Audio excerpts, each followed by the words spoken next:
আসসালামু আলাইকুম। এখন আমরা শুভা গল্পের টাইপ 4 নিয়ে আলোচনা করব। টাইপ 4 এ আছে চরিত্রভিত্তিক প্রশ্ন উত্তর। চরিত্রভিত্তিক প্রশ্ন মানে শুভা গল্পের কয়েকটি চরিত্র আছে এবং এই চরিত্রগুলো থেকে আমাদের কেমন ধরনের প্রশ্ন আসতে পারে সেগুলো নিয়ে কথা বলবো। আমাদের এখানে প্রথম প্রশ্ন আছে 32 নম্বর প্রশ্ন। শুভা গল্পের মেয়েটির নাম কি রাখা হয়েছিল? সুভাষিনী রাখা হয়েছিল। প্রথম দিকে হাসি, সুহাসিনী, সুভাষিনী। দেখো সুভাষিনী নামটা আমরা কেন বলবো না? এখানে 32 নম্বর প্রশ্নের মধ্যে আমরা তাকে শুভা এবং সুভাষিনী দুইটাই কিন্তু তার নাম, কেন আমরা তাকে শুভা বলবো না? এটার কথা হচ্ছে শুভা নামটা তাকে সংক্ষেপে ডাকা হতো, বা ফুল যে নামটি তাকে রেখেছিল দুই বোনের সঙ্গে মিল রেখে সেটা সুভাষিনী। সেজন্য আমাদের 32 নম্বর সঠিক উত্তর হবে 4।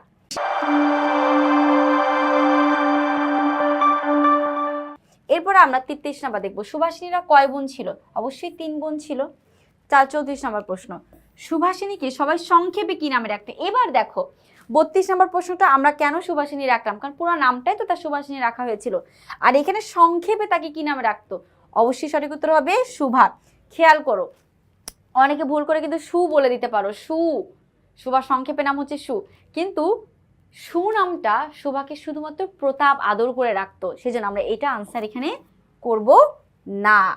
Okay fine. এবার আমরা চলে যাব 35 নম্বর প্রশ্নে। 35-এ কি আছে খেয়াল করি। শুভার বাবার নাম কি? আমরা সবাই জানি তার বাবার নাম হচ্ছে বাণীকণ্ঠ।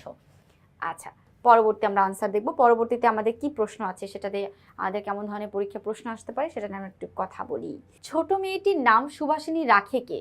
ছোট যে সুভাষিনী যখন জন্মগ্রহণ করে সেই নামটি তার রাখে কে? হরিহর, প্রতাপ, বাণীকণ্ঠ নাকি অন্য কেউ? অবশ্যই তার বাবা রাখে। বড় দুই বোনের সঙ্গে মিল রেখে তার বাবা বাণীকণ্ঠ মেয়েটার নাম এটাই রাখে।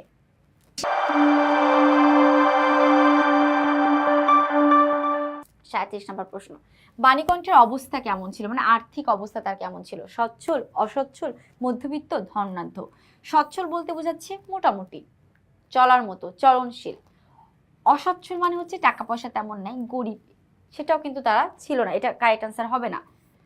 ধনাঢ্য শব্দের অর্থ হচ্ছে অনেক বেশি বড়লোক তারা ছিল, খুব ধনী ছিল, এটা কিন্তু ছিল না, তার মানে এটাও না। মধ্যবিত্ত, তারা মধ্যবিত্ত ছিল না।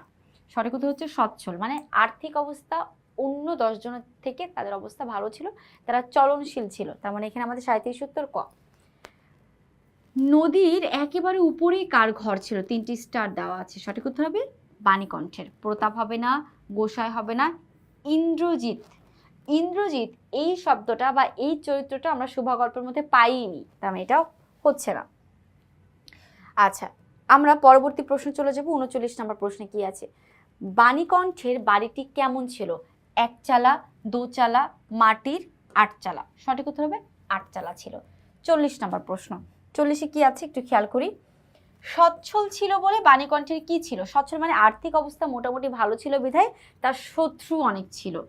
দেখবা যে ভালো জিনিস কারো সহ্য হয় না, ঠিক আছে, খুব ভালো জিনিসে মানুষ প্রচন্ড হিংসা করে। উত্তর হবে এখানে 2 নাম্বার। বন্ধু হবে না, ছেলে হবে না, শুভাকাঙ্ক্ষীও হবে না, উত্তর হবে 2। আচ্ছা, আমরা চলে যাব 41 নম্বর প্রশ্ন।